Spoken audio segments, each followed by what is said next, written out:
Merci.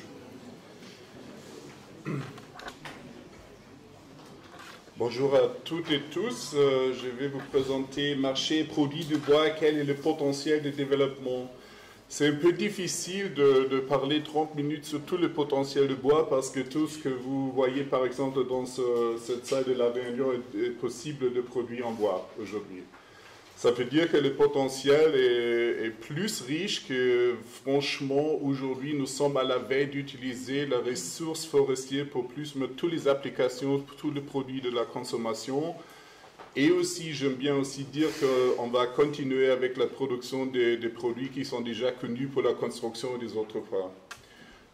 Je suis le directeur Innovation Recherche de FCBA. Merci parce que FCBA a reçu une très bonne promotion avant dans cette présentation. Merci. Désolé que je suis arrivé en retard. Nous sommes autour de 337 personnes aujourd'hui, 350 avec 14 thésards. Nous travaillons dans le domaine des forêts, cellulose, bois dans la construction en bois et avec le pôle ameublement aussi avec les autres matériaux. Ce n'est pas juste le bois, ce sont tous les matériaux qui sont utilisés aujourd'hui dans le pôle ameublement. Sur cette diapositive, vous avez nos secteurs professionnels, les marchés cœur de cible ou indissociables. Ça, c'est le service de la forêt, sylviculture avancée, biotechnologie, ça veut dire que amélioration génétiquement de la ressource pour les 4 espèces plus importantes en France. Après, c'est le service de la première transformation, logistique, la récolte, tous les aspects qui sont importants. Ça, c'est un marché qui est hyper important aujourd'hui, aussi dans un mode de se transformer rapidement à cause de nouvelles technologies d'information. Et après, c'est le service de deuxième transformation. Ça, c'est tout ce qui passe dans la construction et aussi vivre avec le bois, tous les produits que vous connaissez. Et marché contributeur au service de la première et deuxième transformation, fournisseurs sont des fabricants de machines, produits chimiques et quincaillerie. Ça veut dire que nous sommes bien connectés dans un réseau des industriels en France, mais aussi avec des partenaires au niveau européen et international. Chez FCBA, nous avons structuré les activités de la recherche et des innovations dans 8 domaines de recherche et le 8 DRIS. Première, c'est amélioration génétique de la ressource forestière, la biotechnologie et sylviculture. Ça veut dire que, comme j'ai dit, nous se concentrons sur les 4-8 espèces plus importantes, mais aussi maintenant, nous sommes en train de discuter de se concentrer sur le châtaignier. Deuxième DRIS, c'est optimisation de la qualité et de la disponibilité des approvisionnements des industriels. Le troisième, procédé de transformation première et deuxième des produits bois et dérivés. Caractérisation, optimisation, prédiction de performance. C'est important aussi maintenant pour ma présentation après qu'il y a franchement un peu comme une petite révolution pour nous parce qu'il y a beaucoup de choses qui sont déjà réalisées. C'est important que comprendre le secteur forêt-bois traditionnel que vous connaissez bien reste dans le cœur de nos activités, mais il y a maintenant des nouveaux acteurs qui sont importants, quelque part très très forts avec, leur performance économique. Quatrième, c'est tous, la construction. Cinquième, c'est pour l'ameublement, tous les matériaux. Sixième, ça c'est intéressant, c'est le nouveau matériau, la chimie verte, la bioraffinerie qui vient traditionnellement de la production de pâtes pour la production de papier, mais aujourd'hui plus des autres applications. Et les 7 et 8e DRIS, comme vous voyez aussi sur cette diapositive, sont transversales internes de FCBA, sont des aspects socio-économie, santé et aussi économie. Ça, c'est pour un peu afficher des activités de FCBA et pour se concentrer sur le futur de l'utilisation de notre ressource. Le marché numéro 1 pour les grumes et les produits désirés est la construction, ça c'est clair. 80% des produits sont directement utilisés dans la construction aujourd'hui, mais de nouveaux marchés basés sur le matériau lignocellulosique se développent. Et ce n'est pas quelque chose qui vient dans 5 ans, c'est déjà la réalité. C'est déjà aussi des acteurs économiques très forts. Et ça va changer certainement un peu, comment je puis dire, le portfolio des produits de notre secteur basé sur la ressource lignocellulosique dans les prochains 3 à 4 ans. Premier marché qui est hyper important parce que je veux bien dire aussi tout ce que je vais présenter sont juste quelques idées ou quelques exemples que j'ai sélectionnés pour afficher le développement. Et c'est pour dire que notre secteur aussi avec les grumes, nous sommes aujourd'hui dans un contexte de marché global. C'est la globalisation, ça c'est la réalité. Les grumes sont achetés et vendus aussi au niveau global. C'est la même situation pour tous les produits qui viennent de première transformation, deuxième transformation. Nous parlons beaucoup sur les ressources locales, mais quelque part c'est important de comprendre, nous sommes dans le contexte de la globalisation. Et dans le contexte de la globalisation, emballage, ça c'est un des marchés hyper important et aussi un marché avec un potentiel d'augmenter fortement. Et depuis quelques années, il semble nécessaire de trouver des alternatives pour les matériaux d'emballage issus de la pétrochimie. Vous connaissez aussi que la Commission européenne a lancé une directive maintenant qui va interdire d'utiliser la pétrochimie pour les sacs plastiques à cause le problème avec les écosystèmes marins et avec le problème avec les océans.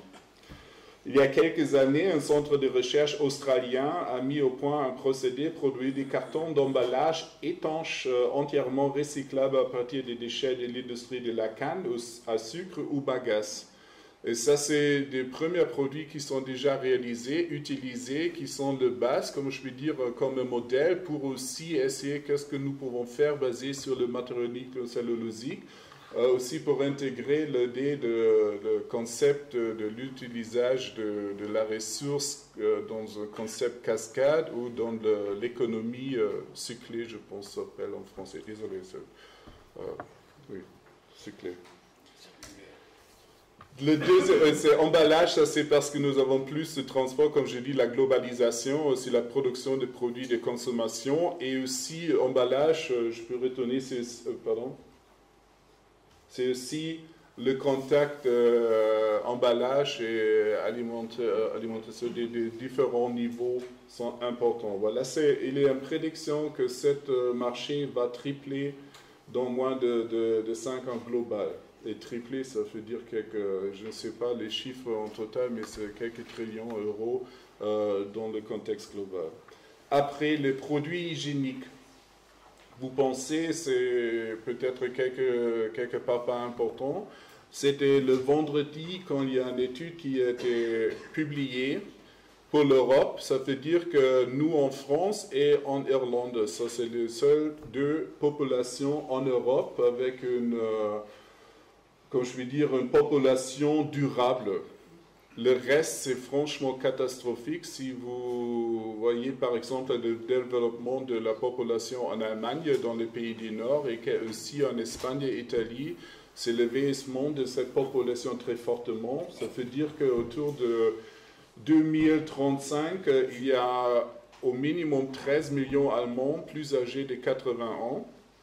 Et vous avez, ça veut dire que ça va représenter 20% de cette population. C'est déjà en train de devenir la réalité. En Finlande, nous avons un très grand problème en Europe du Sud avec une faiblesse de la reproduction. Et aussi, il y a une population c'est le vieillissement. Ça veut dire que nous avons besoin de nouveaux produits hygiéniques. Nous avons aussi rencontré une population qui s'explose maintenant en Afrique et en Amérique du Sud. Ça veut dire que des nouveaux produits hygiéniques, ça c'est franchement le marché numéro 1 pour les ex-producteurs de tissus, des choses similaires en Europe, comme les industries de SCA et aussi des autres. Un autre point qui est important, parce que nous souhaitons de sauvegarder que la population, nous pouvons rester à la maison, il y a un nouveau marché et aussi un nouveau thème pour la recherche. Ça veut dire que de produire les développer les produits hygiéniques intelligents. Ça veut dire que les vieux personnes peuvent rester à la maison, c'est peut-être un peu ridicule pour vous, mais avec comment je vais dire, avec plein de capteurs, quoi. Exactement, pour informer le médecin des autres qu'il y a un problème ou pas. Ça, c'est aussi important de comprendre. Il y a beaucoup de développement de ce domaine, aussi pour sauvegarder la qualité de la vie de nous en futur, parce que nous ne sommes pas capables, avec une population avec plus de veille, de sécuriser leur bien-être. Ça, c'est un champ hyper important aussi avec des aspects sociaux.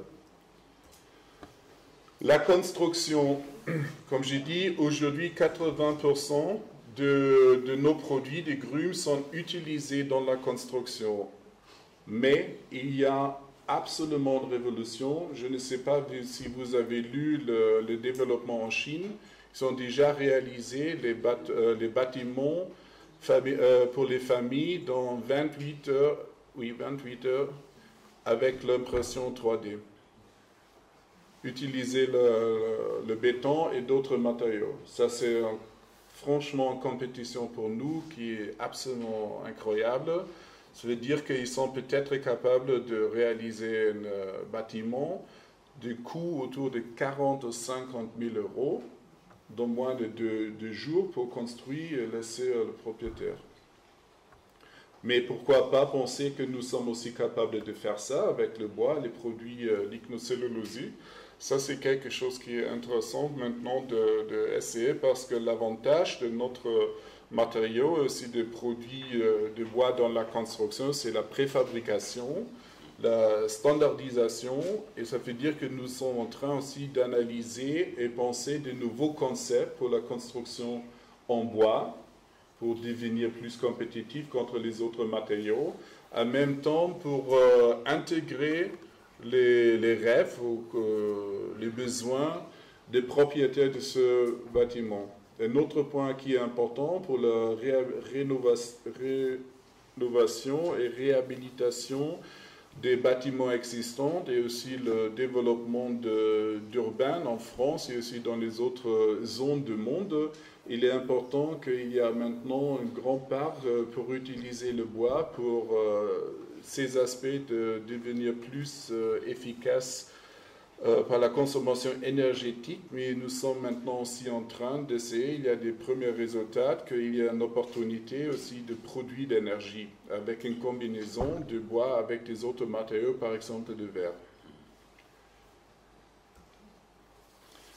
La chimie verte, ça c'est aujourd'hui plus ou moins les efforts numéro 1. Tous les ex-producteurs de pâtes sont en train de transformer leur production pour la chimie verte, pour la bioraffinerie, pour la production, pour plus ou moins toutes les molécules qui sont pensables, je peux dire, qui sont existantes dans la ressource. Je veux dire que si vous voyez en France, mais aussi dans les pays du Nord, en Finlande, Metsä Fibre est maintenant en train d'installer une nouvelle production autour de 1,1 milliard d'euros pour la production cette production bioraffinerie, aussi avec une coproduction des autres matériaux. Mais ça c'est maintenant le numéro. Ça c'est pas quelque chose qui est totalement nouveau. C'était déjà la réalité avant la Deuxième Guerre mondiale, que nous avons utilisé le bois et aussi des autres ressources renouvelables, mais à cause du coût de pétrole, c'était plus ou moins perdu ou pas utilisé parce que le coût pour la ressource n'était pas compétitif. Aujourd'hui, nous avons beaucoup des applications dans le domaine de médecine, pharmacie, cosmétique. Il y a un résultat et aussi un test positif, par exemple, pour une molécule qui est trouvée dans le nœud de pin sylvestre dans le pays du Nord pour un médicament contre le cancer des femmes. Et ça, la thérapie fonctionne très très bien. C'est un peu bizarre parce que pour la gestion de la forêt, vous connaissez, c'est normalement pas souhaité d'avoir beaucoup de branches, mais aujourd'hui c'est aussi pour cette application, ils sont en train de changer, comment je peux dire, la composition de la forêt. Vous avez par exemple aussi la production de biocarburant, mais je sais que c'est la réalité, mais les derniers essais qui ont été faits indiqué que ce n'est pas la forêt qui est la ressource numéro 1 pour la production de biocarburant. Juste un exemple pour afficher, éliminer cette idée. La Finlande a une population de 5 millions de personnes et si vous êtes en train de produire le biocarburant basé sur la forêt en Finlande, ça c'est la ressource numéro 1, c'est le terrain numéro 1 en Europe, c'est pas possible. Ça veut dire que le biocarburant sera plus ou moins produit basé sur les plantes agriculture, moins sur la ressource forestière. Un autre marché qui s'explose maintenant à cause de l'augmentation de la population mondiale, c'est l'application de molécules, de cellulose et des autres extracts d'autres ressources dans le marché agroalimentaire. Nous avons aujourd'hui nombre de dérivés de la cellulose qui sont utilisés. Il y a un exemple ici, le méthylcellulose, qui vous connaissez peut-être, qui est affiché sur le produit E461. C'est pas connu, mais c'est juste cellulose, méthylcellulose. C'est utilisé pour les propriétés émulsifiantes, pour des préparations froides ou chaudes. C'est également gélifiant à chaud. Vous avez aussi l'application de cellulose dans les yaourts et des autres produits de riz. Merci. Textile, nous sommes en train globalement de remplacer la production de coton avec d'autres produits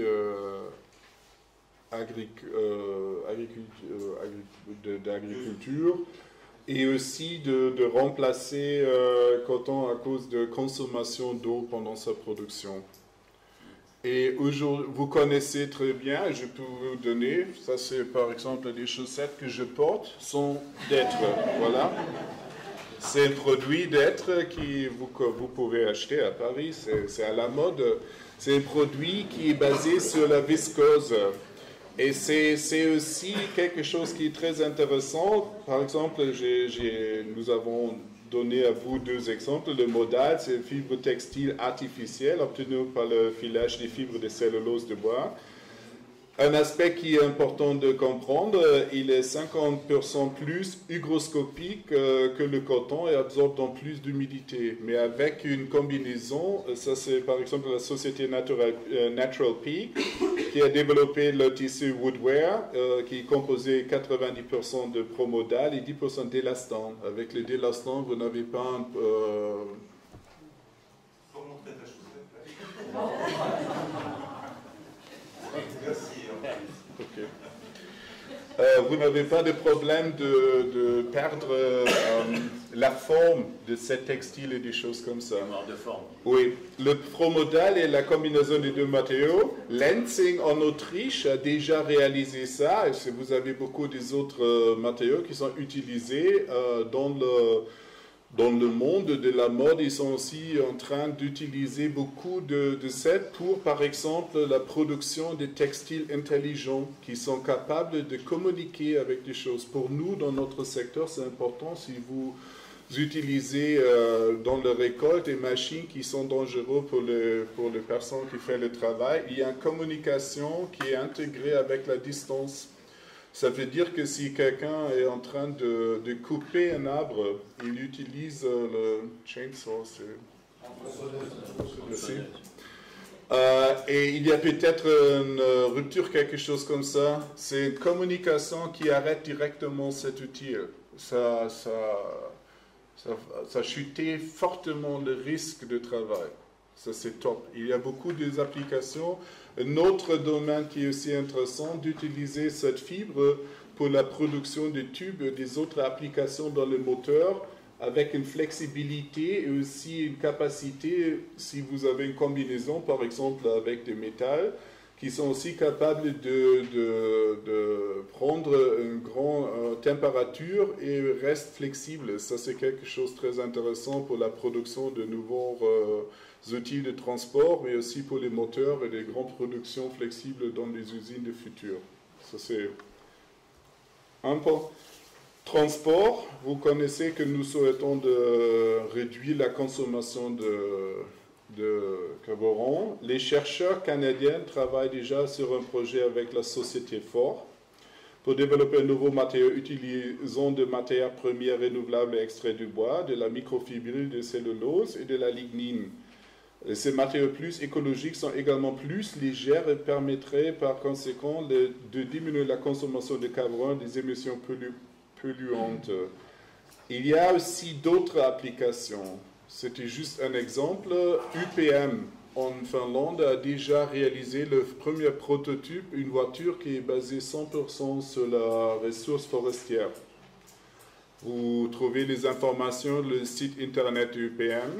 Vous connaissez tout le monde, je ne sais pas si vous avez la connaissance, il n'y a aucune recherche et réalisation de la science des espaces extraterrestriels, parce que si vous avez des outils, c'est important que dans les différents compartiments de rocket,